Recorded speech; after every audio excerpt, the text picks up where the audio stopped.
ইমামগুলো আওয়ামী লীগের সময় ছিল, এগুলো আওয়ামী লীগের ইমাম। এগুলোর ভিতরে অনেকগুলো দুষ্ট, এগুলো 14 রকমের চেহারা নিয়ে সেখানে টিকে আছে।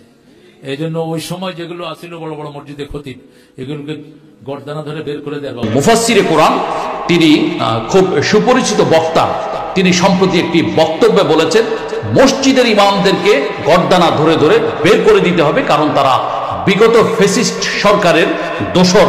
তিনি এরকমই বলেছেন। কয়েকদিন আগে সিরাতুন নবী একটা প্রোগ্রামে আমি ইমামদের ব্যাপারে কিছু কথা বলেছিলাম। তো সেখানে আমার মূল কথাটা ছিল ওই ফ্যাসিস্টের সময় যে ইমাম। আসসালামু আলাইকুম ওয়া রাহমাতুল্লাহি ওয়া বারাকাতুহু। প্রিয় ভাই ও বোনেরা, আপনারা যারা ভিডিওতে ক্লিক করেছেন আপনাদেরকে অসংখ্য ধন্যবাদ এবং সম্পূর্ণ ভিডিও দেখার জন্য আপনাদের কাছে অনুরোধ জানাচ্ছি। বন্ধুগণ, আমরা এখানে দেখতে পেলাম যে মাওলানা তারিক মনোয়ার সাহেব একটি বিতর্কিত মন্তব্য করার কারণে বেশ চর্চার মধ্যে রয়েছেন এবং এই বিতর্কিত মন্তব্য করে উনি আবার লাইভে এসে ক্ষমা চেয়েছেন। বন্ধুগণ, আসুন আমরা আজকে এই বিষয়টা নিয়ে ওনাদের বক্তব্য শুনবো যে তারিক মনোয়ার সাহেব কি বলেছিলেন এবং তারিক মনোয়ার সাহেবকে পরে মজুমদার মাওলানা মুফতি মজুমদার সাহেব কি ফোনে এবং সরাসরি কি বলেছিলেন, কি উপদেশ দিয়েছিলেন এবং তারপরে ওর লাইভ এসে কিরকম ক্ষমা চেয়েছেন। বন্ধুগণ, আসুন আমরা প্রথমে তারিক মনোয়ার সাহেবের সেই বক্তব্য শুনে নেই এবং তারপরে আমরা শুনবো যে মজুমদার সাহেব ওনাকে কি পরামর্শ দিয়েছিলেন এবং তারপরে লাইভে এসে উনি ক্ষমা চেয়েছেন এবং টেলিফোন করেও মজুমদার সাহেবের সঙ্গে কথা আলাপ আলোচনা হয়েছে বলে। বন্ধুগণ, আসুন আমরা দেখে নিই। আমরা প্রত্যেক মসজিদে আমাদের নক করা উচিত। প্রত্যেক মসজিদের সাথে 4-5 জন দারসে নিজামের আলেম থাকে। এই জন্য প্রত্যেকটা মসজিদে আমাদের নক করা উচিত এবং মসজিদ কমিটিতে আমাদের ঢোকা উচিত। এবং যারা ওই সময় থেকে ছিল, দেখেন সব পরিবর্তন হয়েছে কিন্তু ইমামদের পরিবর্তন হয়নি। যে ইমামগুলো আওয়ামী লীগের সময় ছিল, এগুলো আওয়ামী লীগের ইমাম। এগুলোর ভিতরে অনেকগুলো দুষ্ট, এগুলো 14 রকমের চেহারা নিয়ে সেখানে টিকে আছে। এই জন্য ওই সময় যেগুলো আছিল বড় বড় মসজিদে খতিব, এগুলোকে গর্দানা ধরে বের করে দেওয়ার ব্যবস্থা করা উচিত। কারণ এরা বহুরূপী, এরা যখন যেটা তখন সেটা। সেজন্য আমরা যেন আমাদের আদর্শের উপর অটল থাকি। সেলমান কাতাক আফু আম্মান দলামাক, আপনার সাথে যারা জুলুম করেছে তাদেরকে মাফ করে দেওয়ার চেষ্টা করেন, আর যে ছিন্ন করেছে তাকে জোড়া লাগান। এই জন্য হাফিজকেও মাঝে মধ্যে স্নেহ করলে ভালো কথা বের হয়। ঢাকা ভার্সিটির বিজয় প্রথম কথা বলেছে হাফিজ কুয়াকাটা, কয় আমরা ঢাকা ভার্সিটিতে বিজয় লাভ করেছি এবং এটা আমার স্নেহের ফসল। আমি গত সপ্তাহে তার এয়ারপোর্টে বিয়ে করে এদিকে আয়, একটু আদর করে দিই তুলে। তো সেই জন্য আপনি কাছে রাখবেন। এনায়েতুল্লাহর মতো পাগল, ওইটাও কাফের থেকে অনেক সরে আসছে, উল্টা পাল্টা বহু ফতুয়া সে দেয়, কিন্তু এখন মানুষের জন্য আদবতার। বন্ধুগণ, এই ছিল তারিক মনোয়ার সাহেবের বক্তব্য এবং আরো কিছু বক্তব্য ছিল, আমি সংক্ষিপ্ত করে আপনাদেরকে দেখালাম যেহেতু ভিডিওটি বেশি লম্বা হয়ে যাবে। আসুন এবার আমরা দেখে নিই যে মুফতি মজুমদার সাহেব তারিক মনোয়ার সাহেবকে লক্ষ্য করে কি বলেছিলেন। আসুন আমরা তা শোনার চেষ্টা করি। মাওলানা তারিক মনোয়ার সাহেব তিনি একজন মুফাসসিরে কোরআন, তিনি খুব সুপরিচিত বক্তা। তিনি সম্প্রতি একটি বক্তব্যে বলেছেন মসজিদের ইমামদেরকে গর্দানা ধরে ধরে বের করে দিতে হবে, কারণ তারা বিগত ফ্যাসিস্ট সরকারের দোসর।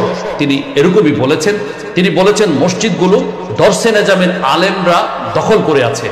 তার এই বক্তব্যের পর বিভিন্ন মাসলাকের ওলামায়ে কেরাম, বিভিন্ন দলমতের ওলামায়ে কেরাম, ইমাম খতিবগণ শানে সাহাবা জাতীয় খতিব ফাউন্ডেশনের সাথে যোগাযোগ শুরু করেছেন। দেশ এবং বিদেশ থেকে অনেকেই আমাদেরকে প্রেশার ক্রিয়েট করেছেন এই বিষয়ে আমরা কোনো উদ্যোগ পদক্ষেপ নিচ্ছি কিনা। তো এই বিষয়ে আমরা সুস্পষ্ট করতে চাই, বাংলাদেশের যে কোনো ব্যক্তি, যে কোনো মাসলাকের, যে কোনো দলের হবেন, তিনি আলেম হন অথবা নন আলেম হন, ইমাম খতিবদের বিরুদ্ধে কথা বললে শানে সাহাবা জাতীয় খতিব ফাউন্ডেশন সবসময় সোচ্চার ভূমিকা পালন করে আসছে, বর্তমানেও করবে। এবং মাওলানা তারিক মনোয়ার সাহেবের এই বিষয়েও আমরা থেমে নেই, এই বিষয়ে আমরা কাজ করছি। আপনারা জানেন এর আগে এফডিসির সেক্রেটারি চিত্রনায়ক জায়েদ খান একবার ইমাম খতিবদেরকে নিয়ে একটি কটু বাক্য বলেছিলেন। সেই বাক্যের প্রতিবাদে আমরা জায়েদ খানকে বাধ্য করেছি যে তিনি ক্ষমা চেয়েছেন একবার, দুবার, তিনবার। যখন তিনি এক্সপ্লেইন করে ক্ষমা চান ব্যাখ্যা দিয়ে, সেটা আপনারা মানেননি। পরক্ষণে আমরা তাকে প্রেশার ক্রিয়েট করে আমরা যথাযথ পদক্ষেপ নিয়ে ঢাকার সোনারগাঁ হোটেলে বসে তিনি নিঃশর্ত ক্ষমা চেয়েছেন। আমরা মাওলানা তারিক মনোয়ার সাহেবের সাথেও যোগাযোগ করেছি, আমি তাকে ফোন করেছি, বলেছি যে আপনি আমাদের সিনিয়র পারসন, দেশের একজন জনপ্রিয় মুফাসসিরে কোরআন, আপনার কাছ থেকে জাতির ইমাম খতিবগণ এটা কখনোই আশা করে না। কেন আপনি এই কথাটি বললেন? তিনি বলেছেন, ভাই দেখেন, শামীম ভাই দেখেন, আমি এভাবে বলতে চাইনি, আমি বলেছি মূলত যারা ফ্যাসিস্ট সরকারের দোসর হয়ে ইমাম এবং খতিবের দায়িত্ব পালন করেছে আমি তাদেরকে বুঝিয়েছি। আমরা বলেছি আপনার বক্তব্য তো এটা ফুটে ওঠেনি। তিনি বলেছেন আমার কি করা উচিত এখন? আমরা বলেছি আপনি একটি ভিডিও বার্তার মাধ্যমে জাতির ইমাম খতিবদের কাছে দুঃখ প্রকাশ করবেন। মাওলানা তারিক মনোয়ার সাহেব জাতির ইমাম খতিবদের উদ্দেশ্যে একটি ভিডিও আজকে তৈরি করেছিলেন, কিন্তু সেই ভিডিওটি ডক্টর আবুল কালাম আজাদ বাশার ভাই এবং আমি তাকে পরামর্শ দিয়েছি যে আপনার এই ভিডিওটি সঠিক হয়নি, এটিতে আপনি যথাযথভাবে এক্সপ্লেইন করতে পারেননি, বরং এই ভিডিওটি যখন বাজারে আসবে, মার্কেটে আসবে, মিডিয়াতে প্রচার হবে, তাহলে কিন্তু জাতির ইমামরা মানবে না। তখন তিনি আলহামদুলিল্লাহ তিনি স্বেচ্ছায় আরেকটি ভিডিও দিবেন, আগামীকাল সিদ্ধান্ত নিয়েছেন। ওই ভিডিওর মাধ্যমে তিনি জাতির ইমাম খতিবদের কাছে নিঃশর্তভাবে দুঃখ প্রকাশ করবেন বলে আমাদেরকে জানিয়েছেন। আমরা চাই মাওলানা তারিক মনোয়ার সাহেবের বক্তব্য, তাফসির, ইসলামী সঙ্গীত এবং তার দিক নির্দেশনামূলক আলোচনায় জাতি জেগে উঠবে, ইসলামী তাহজিব তামাদ্দুনের জন্য জাতি অনুপ্রেরণা পাবে, সেটাই আমরা আশা করি। আমরা মাওলানা তারিক মনোয়ার সাহেবের উদ্ভট যে বক্তব্যগুলো আছে সেই বক্তব্যগুলো থেকে তিনি যেন সরে আসেন সেই আহ্বান তার প্রতি জানাচ্ছি। আল্লাহ তাকে তৌফিক দান করেন, জাতির ইসলামিক কর্ণধার হিসেবে আল্লাহ তাকে কবুল করেন, আমিন। আপনি একটা এক্সপ্লেইন করে দিলে বা এক্সপ্লেইন করে একটা বক্তব্য দিলে আমার মনে হয় ভালো হবে। জি,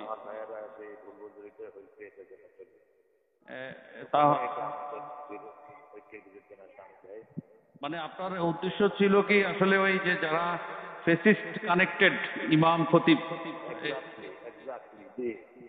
আচ্ছা আমাদেরকে ধরিয়ে দিয়েছে আমাদের ভাইদেরকে, আচ্ছা আচ্ছা, কিন্তু ওটা আসে নাই, সকালে চলে আসতে চাল, আপনি একটু আর্লি দিলে হয় ভালো হয় আর কি। আসলে ওলামায়ে কেরাম তো বুঝছেন, একটা দিছি ওইটা বাসারে বললো যে আর একটু আমার সাথে আবুল কালাম আজাদ বাশার ভাই ফোন করছিলেন, উনি বলছেন যে আপনি যেটা দিছেন এটা আসলে অ্যাকচুয়ালি মানে মানে ইয়া হয় না আর কি, আরো একটু মানে গোছালো হলে ভালো হইতো আর কি এক্সপ্লেইনটা। কালকে না, এর আগে বুঝছেন ভাইয়া, এর আগে একবার ওই জায়েদ খান ইমামদেরকে একবার বলছিল, পরে সে এক্সপ্লেইন করছিল, মানে করার পরে একবার, দুইবার, তিনবার।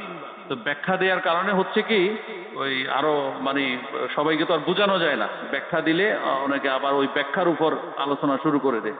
এজন্য আমার মানে পরামর্শ হলো আপনি যদি মানে আপনি তো সিনিয়র, অনেক ইমামদের খতিবদের বর্তমানে আপনি সিনিয়র পার্সন, তো আপনাকে অনেকে ফলো করে, তো আপনি যদি বলেন যে আমার বাইরা কারা কারা মনে কষ্ট নিছেন, আসলে আমি সবার কাছে সরি, আমি এভাবে বুঝাইতে চাই না, এইভাবে ব্যাস এটাই। হ্যাঁ ঠিক আছে, তো ভাইয়া দোয়া করবেন। হ্যাঁ জি। তো এই ছিল মাওলানা মজুমদার সাহেবের বক্তব্য এবং টেলিফোনিক আলোচনার ভিডিও বার্তা আপনারা এখানে দেখলেন। এবার আমরা দেখবো তারিক জামিল সাহেব, তারপরে তারিক মনোয়ার সাহেব, তারপরে লাইভে আসে কিরকম কমাচি আছেন। আসুন আমরা সংক্ষিপ্ত ভিডিও রয়েছে তা আমরা একটু দেখে নিই। আসসালামু আলাইকুম ওয়া রাহমাতুল্লাহি ওয়া বারাকাতুহু। আলহামদুলিল্লাহ, আসসালাতু ওয়াসসালামু আলা রাসূলিল্লাহ, বা'দ। আউযু বিল্লাহি মিনাশ শাইতানির রাজীম। বিসমিল্লাহির রাহমানির রাহিম। واعتصموا بحبل الله جميعا ولا تفرقوا وقال رسول صلى الله عليه وسلم انصر اخاك ظالما كان او مظلوما او كما قال عليه الصلاه والسلام। প্রিয় ভাই এবং বোনেরা, আল্লাহর শুকরিয়া আদায় করছি, আলহামদুলিল্লাহ। আমরা ইসলামের জন্য, কোরআনের জন্য, বিশেষ করে আল্লাহর রশিকে মজবুত করে ধারণ করার জন্য যে কোনো কোরবানি আমরা দিতে রাজি আছি, আলহামদুলিল্লাহ। বাংলাদেশের আপামর জনতা এবং নামাজি মুসল্লিরা সবাই এ ব্যাপারে একমত। বেশ কয়েকদিন আগে সিরাতুন নবী একটা প্রোগ্রামে আমি ইমামদের ব্যাপারে কিছু কথা বলেছিলাম। তো সেখানে আমার মূল কথাটা ছিল ওই ফ্যাসিস্টের সময় যে ইমামরা বিশেষ করে আমাদের হক্কানি আলেমদেরকে ধরার ব্যাপারে, বিভিন্ন রকমের কষ্ট দেওয়ার ব্যাপারে সহযোগিতা করছে, তাদেরকে এখন বের করতে হবে।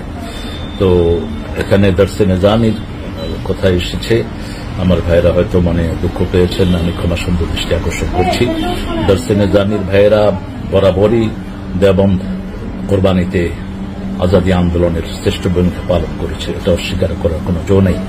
এবং আমাদের বাংলাদেশের সকল আন্দোলনেও এদের কোরবানি ছিল, আলহামদুলিল্লাহ, হেফাজতে ইসলাম সহ। সেই জন্য আমরা একই গ্রন্থে কথিত আমরা একই সূত্রে গঠিত, আমাদের মধ্যে যেন কোনো কিছুতেই বাকবিতণ্ডতা হয়ে আমরা যেন দূরে সরে না যাই, কারণ রাসূল ঐক্যের ভিত্তি যে তিনটা দিয়েছেন সেটা আমাদের মধ্যে আছে। রাসূল সাল্লাল্লাহু বলেছেন, তোমার ভাই জালেম হোক মজলুম হোক তাকে সাহায্য করো। সাহাবায়ে কেরাম জিজ্ঞেস করলেন, মজলুমকে সাহায্য করবো, ফমা বালু জালিম, জালেমের ব্যাপারে কি? বলছে, জালেম যেন জুলুমের হাত অগ্রসর করতে না পারে, জুলুমের হাত ভেঙে দাও। তো আমরা যেন এই ব্যাপারে অগ্রসর হই।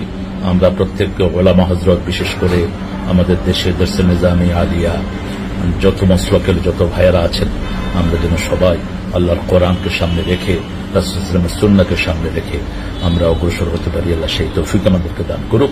আসসালামু আলাইকুম ওয়া রাহমাতুল্লাহি তাআলা ওয়া বারাকাতুহু। বন্ধুগণ, এ ছিল তারিক মনোয়ার সাহেব লাইভে ক্ষমা চাওয়ার ভিডিও এবং তা আপনারা সম্পূর্ণ দেখলেন। বন্ধুগণ, আপনারা তারিক মনোয়ার সাহেবকে এই বিষয়গুলো নিয়ে উনি আরো কয়েকটি বক্তব্য দিয়েছেন, যেগুলো বক্তব্যের মাধ্যমে উনি অনেক বিতর্কের মধ্যে এসেছিলেন এবং তারপরে উনি আবার ক্ষমাও চেয়েছেন। বন্ধুগণ, কেন আমাদের মধ্যে এরকম হয় যে আমাদের আমরা যারা বড় বড় আইডিয়াল ইসলামিক আইডিয়া মনে করি, তারা বারবার এরকম ভুল করে এবং বারবার এসে কোনো দেশের সামনে ক্ষমা চাইতে হয়। এই বিষয়টাকে আমাদেরকে কিভাবে সরে দাঁড়াতে হবে এবং এই বিষয়টাকে আমাদেরকে কিরকম সতর্ক থাকতে হবে, সে বিষয়ে আপনাদের বক্তব্য কি ভিডিওর কমেন্টে অবশ্যই জানানোর চেষ্টা করবেন। এবং চ্যানেলের জন্য নতুন এসে থাকেন, অনুগ্রহ করে চ্যানেলটা সাবস্ক্রাইব করে আমার সঙ্গে থাকবেন। আসসালামু আলাইকুম ওয়া রাহমাতুল্লাহি ওয়া বারাকাতুহু।